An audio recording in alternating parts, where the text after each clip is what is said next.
சில கணவன்மார்களுடைய நடவடிக்கை எப்படி இருக்கும் அப்படின்னா, என்னுடைய மனைவி என்னோட சொல் பேச்சு கேட்கறதில்ல, என்னுடைய சொல் பேச்சு கேட்காதனால நான் அவளுக்கு செலவு பண்ண மாட்டேன், நான் எதுக்கு செலவு பண்ணணும், என்னுடைய சொல் பேச்சை கேட்பதில்லை, வாயாடியே இருக்கா, எதிர்த்து பேசுகிறா, என்னுடைய தாய் தந்தையரை மரியாதை நடத்துறதில்ல, என்னுடைய குடும்பத்தினரை கண்ணியப்படுத்துறதில்ல, அதனால் நான் அவளுக்கு செலவு செய்ய மாட்டேன், அவளுக்கு என்ன தேவையோ செஞ்சு தர மாட்டேன், இப்படிங்கிற மாதிரியான கணவன்மார்களும் ஒரு குறிப்பிட்ட சதவீதத்தில் இருக்கிறாங்க. இந்த மாதிரி கணவன்மாரோட கேரக்டர் எப்படின்னா, இது சைக்கோ கேரக்டர். அடுத்தவங்களை துன்புறுத்தி அதில் சந்தோஷம் அடைகிறது. அப்போ ஒரு மனைவியை தன்னுடைய பேச்சுக்கு கட்டுப்பட மாதிரி வைக்கிறதுக்கு முடியலன்னா எதுக்கு திருமணம்? அப்போ என்ன பிரச்சனை பார்க்கணும்? அதெல்லாம் பார்க்கறதில்ல. நான் குடும்பத்தை நடத்துறதுக்கு செலவுக்கு பணம் தர மாட்டேன், காசு தர மாட்டேன், ஒரு குறிப்பிட்ட தொகை மட்டும் தான் தருவேன், சாப்பாடெல்லாம் நீங்கள் எப்படி பார்த்துக்குங்க, குறிப்பிட்ட வகைக்கு மட்டும் ஒரு 5000 ரூபா கொடுப்பேன், ஒரு 6000 ரூபா கொடுப்பேன், இப்படிங்கிற மாதிரி விஷயத்தை மேற்கொள்ளக்கூடிய கணவன்மாரும் சமுதாயத்தில் இருக்கிறாங்க. இவங்கெல்லாம் சைக்கோ கேரக்டர்.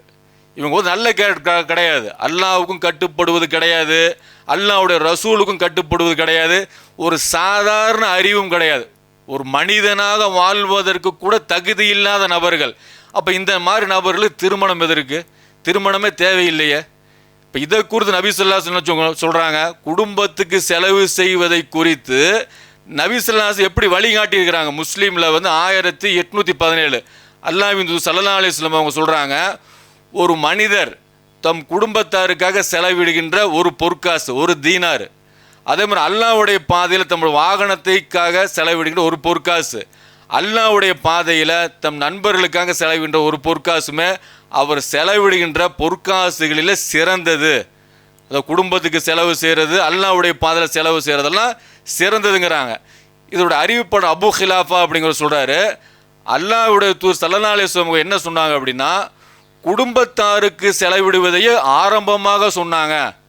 குடும்பத்துக்கு செலவு செய்கிறத தான் ஆரம்பமாக ரசூலுல்லாஹ் சொன்னாங்க. தம் சின்னஞ்சிறிய பிள்ளைகளுக்கு செலவிடுறாருல்ல, இவரை விட அதிகமாக நற்பயனை அடைந்து கொள்ளும் மனிதர் யார்?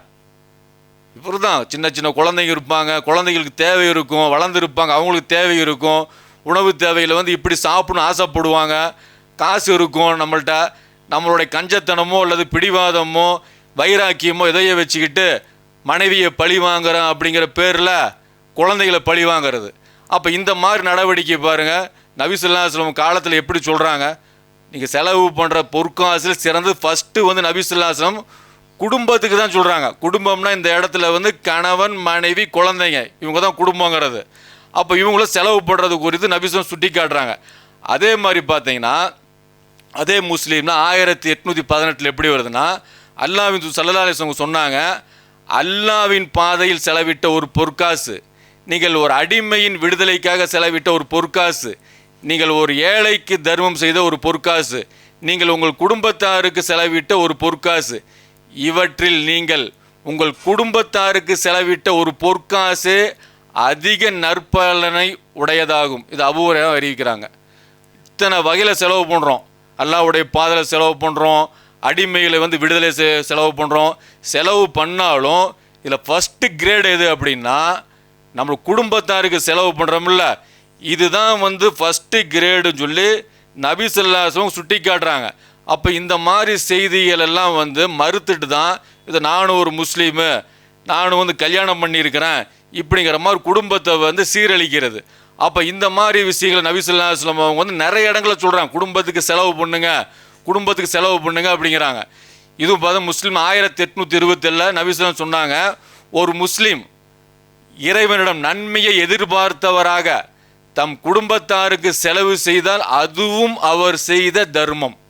தர்மத்துடைய நன்மை எழுதுகிறான், குடும்பத்தாருக்கு செலவு செய்தையும் அதையும் எழுதுகிறான். இது பத்ரு போரில் கலந்து கொண்டு அபு மசூத் ரலியல்லாஹு அன்ஹு அறிவிக்கிறாங்க. இது முஸ்லீமில் இருக்குது, பல நூல்கள் இருக்குது. அப்போ இந்த மாதிரியான விஷயங்கள் பார்த்தீங்கன்னா ரொம்ப சாதாரணமாக, எனக்கு மனைவி பிடிக்கல, இப்போ மனைவி பிடிக்காதனால நான் செலவு பண்ண மாட்டேன், எனக்கு வருமானம் எவ்வளோ வந்தாலும் பரவாயில்ல, நான் குறிப்பிட்ட எனக்கு மாதத்துக்கு 30,000 வந்தாலும் பரவாயில்ல, 40,000 வந்தாலும் பரவாயில்ல, 50,000 வந்தாலும் பரவாயில்ல, நான் குறிப்பிட்ட ஒரு 5,000 மட்டும்தான் கொடுப்பேன் இப்படிங்கிறது இது சைக்கோத்தனமான விஷயம். இது குறித்து நபி இன்னும் நிறைய சொல்கிறாங்க. ஏன்னு கேட்டேன்னா இதெல்லாம் திருந்தக்கூடியவங்களுக்கு போதுமான சான்று. ஒரு வைராக்கியத்தை வச்சுக்கிட்டு, மூடத்தனமான வைராக்கியத்தை வச்சுக்கிட்டு இந்த உலக வாழ்க்கையில் நிம்மதியாக இல்லாமல் மறுமையும் பாலடிக்கக்கூடியவங்களுக்கு எத்தனை உபதேசங்கள் சொன்னாலும் திருந்த மாட்டாங்க. இன்னும் நபி ஸல்லல்லாஹு சொல்கிறாங்க, அப்துல்லா பின் அம்ர் பின் ஆஸ் அவங்க சொல்கிறாங்க, இந்த முஸ்னத் அகமதில் 6207 ஒரு மனிதர் பாவி என்பதற்கு போதுமான ஆதாரம் எது அப்படின்னா தம் குடும்பத்தினருக்கு சாப்பாடு கொடுக்காமல் இருக்கான்ல, இதுதான் அப்படிங்கிறாங்க. நபி ஸல்லல்லாஹு அலைஹி வஸல்லம் சொல்கிறாங்க, ஒருத்தன் பாவி என்பதற்கு போதுமான ஆதாரம் அவர் யாரது உணவுக்கு பொறுப்பேற்றுள்ளாரோ அவரை அலட்சியப்படுத்துவது. அப்போ மனைவி மக்கள் இருக்கிறாங்க, அப்போ இவங்களுக்கு உணவு தர மறுக்கிறாங்கல்ல, இவங்க பாவி அப்படிங்கிறதுக்கு போதுமான ஆதாரம் சொல்லி நபி ஸல்லல்லாஹு அலைஹி வஸல்லம் சுட்டி காட்டுறாங்க. அதே மாதிரி பார்த்தீங்கன்னா இந்த மாதிரி நிறைய செய்திகள் இருக்குது. இதெல்லாம் பார்த்தீங்கன்னா அல்லாஹ் கட்டுப்படணும்னு நினைக்கிறவங்க திருந்துவதற்கு போதுமான செய்திகள். இல்லை நான் மனம் போன போக்கில் தான் இருப்பேன், நான் முஸ்லீம் பேரை வச்சுக்கிட்டு எப்படி வேணாலும் வாழுவேன், என்ன யாரும் கேள்வி கேட்க முடியாது இப்படிங்கிற மாதிரி இருக்கிறவங்களுக்கு எத்தனை உபதேசங்கள் பண்ணாலும் அது எடுபடாது. இதே பார்த்தீங்கன்னா வஹ்ப் பின் ஜாபீர் அவங்க சொல்கிறாங்க, நான் அப்துல்லா பின் அம்ர் பின் ஆஸ் அவங்கக்கிட்ட பைத்துல் முகத்தஸில் இருந்தேன், அவங்களோட பைத்துல் முகத்தஸில் இருந்தேன். இருக்கும்போது அப்போது அவர்களின் முன்னாள் அடிமை ஒருவர் அப்துல்லா பின் அம்ர் பின் ஆஸ் அவங்கக்கிட்ட நான் இந்த ரமலான் மாதம் முழுவதும் இந்த பைத்துல் முகத்தஸில் ஈத்திகாஃப் இருக்கிற நினைக்கிறேன், நீங்கள் என்ன நினைக்கிறீங்க? ஒரு மாதம் ஃபுல்லாக பைத்துல் முகத்தஸ் இருக்க நான் நினைக்கிறேன், அதுக்கு ஃபத்துவா கொடுங்கன்னு சொல்லி கேட்குறாரு. கேட்கும்போது அப்துல்லா பின் அம்ர் பின் ஆஸ் சொல்கிறாங்க, ஒரு மாதத்துக்கு தேவையான உணவுப் பொருட்களை உம்முடைய குடும்பத்தாருக்காக நீ விட்டுட்டு வந்திருக்கியா? அவர் ஃபஸ்ட்டு கேட்குறது என்ன, ஒரு மாதத்துக்கு தேவையான உணவுப் பொருளை உன் குடும்பத்துக்கு விட்டுட்டு வந்திருக்கியா அப்படின்னு கேட்குறாங்க. அவர் சொல்கிறாரு இல்லை அப்படிங்கிறாரு. அப்போ ஒரு ஈத்திகாஃப் இருக்கிறது எவ்வளோ பெரிய வழிபாடு, மிகச்சிறந்த வழிபாடு.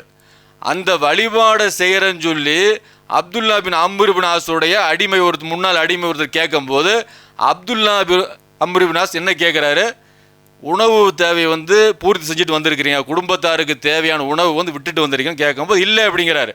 அப்போ அவர் சொல்கிறாரு, அப்துல்லா பின் அம்ர் பின் ஆஸ் சொன்னாங்க, நீ முதலில் உம்முடைய குடும்பத்தாரிடம் திரும்பி சென்று இந்த ஒரு மாதத்திற்கு வேண்டிய உணவுகளை அவர்களுக்கு தயார் செய்து விட்டு வருவீராக.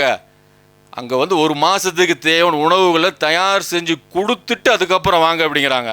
அப்போ சொல்லிட்டு சொல்கிறாங்க, ஏன்னா ஒருவர் தாம் யாருக்கு உணவளிக்க வேண்டுமோ அவர்களுக்கு உணவு வழங்காமல் அவர்களை உதாசீனப்படுத்துவதே அவர் பாவி என்பதற்கு போதுமான சான்றாகும் என அல்லாஹ்வின் தூதர் ஸல்லல்லாஹு அலைஹி வஸல்லம் சொன்ன நான் கேள்விப்பட்டிருக்கிறேன் அப்படிங்கிறாங்க.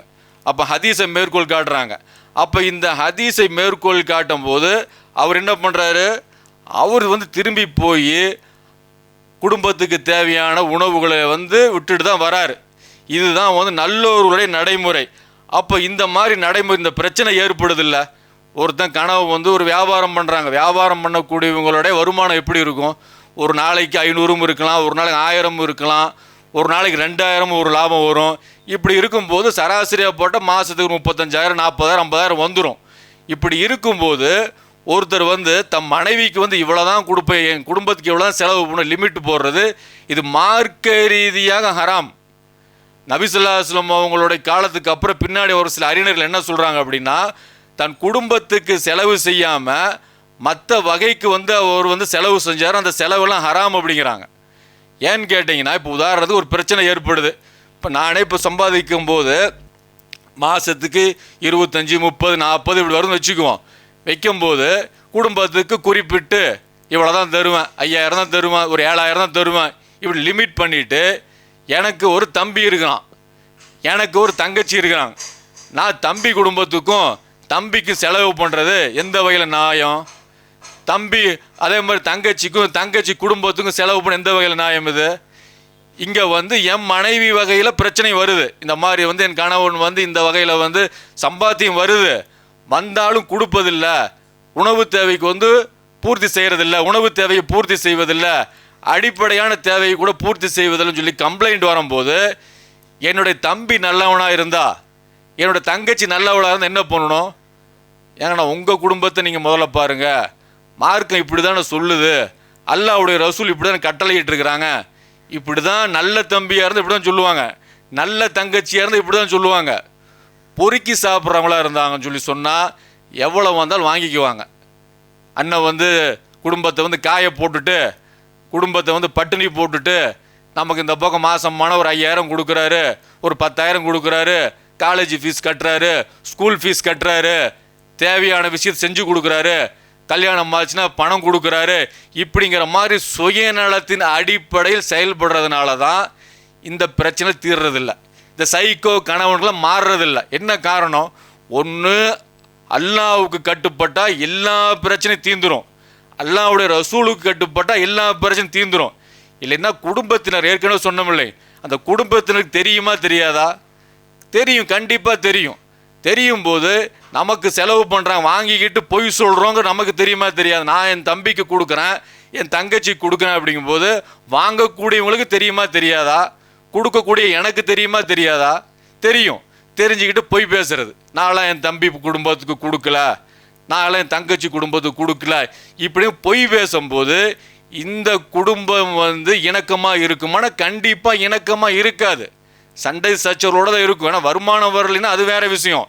வருமானம் 30,000 35,000 40,000 வச்சுக்கிட்டு குடும்பத்துக்கு ஒரு 7,000 கொடுப்பேன், ஒரு 8,000 கொடுப்பேன், 10,000 கொடுப்பேன் அப்படின்னு லிமிட் பண்ணும்போது இங்கே இணக்கம் ஏற்படாது.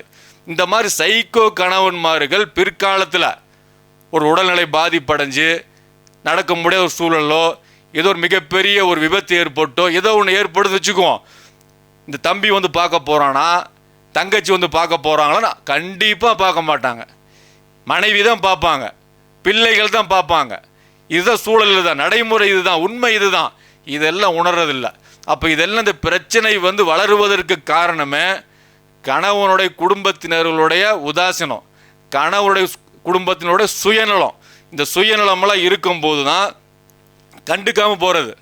எக்கெடை கட்டு போங்க, எங்களுக்கு வருதா நாங்கள் வாங்கி வச்சுக்குவோம், அது உங்கள் பிரச்சனை, நீங்கள் பார்த்துக்குங்க, இப்படிங்கிற மாதிரி நடைமுறையெல்லாம் மேற்கொள்ளும் போது இந்த குடும்பத்தில் வந்து பிரச்சனை வந்து உள்ளுக்குள்ளே புகஞ்சிக்கிட்டே இருக்கும்.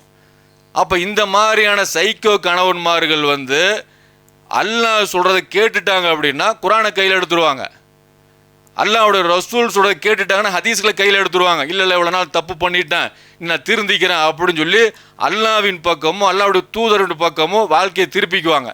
இல்லை இல்லை, என்ன தான் பேசுங்க, என்னுடைய வைராக்கியம் பெருசு, நான் எப்பேற்பட்ட வைராக்கியக்காரன் தெரியுமா, நான்லாம் யாருக்கு விட்டு தர மாட்டேன் அப்படின்னா இது இறுதியில் வந்து இழிவை தான் ஏற்படுத்தும். அப்போ இந்த மாதிரியான விஷயங்கள் வந்து சமுதாயத்தில் நடக்க தான் செய்யுது. அப்போ இந்த மாதிரி குடும்பத்தில் கண்டுகொள்ளாமல் இருக்கிறனால, சுயநலத்துக்காக கண்டுகொள்ளாமல் இருப்பது தான் கணவன் மனைவி மத்தியில் வந்து பிரச்சனைகள் ஏற்படுவதற்கு காரணமே இந்த கணவனுடைய குடும்பத்தில் உள்ள சிலருடைய அணுகுமுறை கெட்ட அணுகுமுறைகளாக இருப்பதனால தான் இந்த மாதிரி போய் தீர மாட்டேன். தொழுதுக்குவாங்க, தொழுகையாளி போய் காட்டிக்குவாங்க. இது என்ன பிரயோஜனம்? ஒரு முஸ்லீம் அப்படின்னா யார்? என்னோட தம்பி வந்து எங்கிட்ட எல்லாம் அபகரிச்சுக்கிட்டு நல்ல விதம் பேசி வாங்கிட்டு தொழுதுட்டு இருந்தான்னு சொல்லி சொன்னால் என்னுடைய மனைவியோடைய உரிமையை பறிக்கிறாங்க. என் மனைவிக்கு நான் தர வேண்டிய காசு பணத்தை இவங்க பறிச்சுக்கிறாங்க. அப்போ வந்து இது எப்படி? இது ஒரு முஸ்லீம் அப்படின்னா தன்னுடைய கையாலோ தன்னுடைய நாவால் யாருக்கும் தொந்தரவு தர மாட்டாங்களே, இவங்க தானே முஸ்லீம். இது இல்லாமல் நான் தொழுகிறேங்க, நான் நோன்பு வைக்கிறேங்க, அண்ணன் தம்பிக்கு செய்ய தானே செய்யணும் அப்படின்னா, அப்போ வந்து அண்ணன் கொடுக்கறத மட்டும் தம்பி வாங்கக்கூடிய தம்பி என் அண்ணனுக்கு செய்யக்கூடாதா? நான் வாங்கிக்கிட்டே தான் இருக்கணுமா எப்பயுமே? அண்ணனுக்கு செய்யக்கூடாதா? தங்கச்சி அண்ணனுக்கு செய்யக்கூடாதா? அப்போ என்னன்னு கேட்டால் அது இளிச்சவாயத்தனமாக எடுத்துக்கொண்டு இந்த மாதிரி விஷயங்களை நடைமுறைப்படுத்துகிறாங்க. இதனால் வந்து குடும்பத்துடைய நிம்மதியை வந்து சீர்குலைக்கக்கூடிய வேலையை தான் சில மனித செய்தாங்கள் செய்கிறாங்க. இந்த மாதிரியான விஷயங்கள் வந்து விலகிக்கிட்டாங்கன்னா அது அவங்களுக்கு நல்லது, சம்பந்தப்பட்ட குடும்பத்திനും நல்லதாக இருக்கும். அல்ஹம்துலில்லாஹி ரப்பில் ஆலமீன்.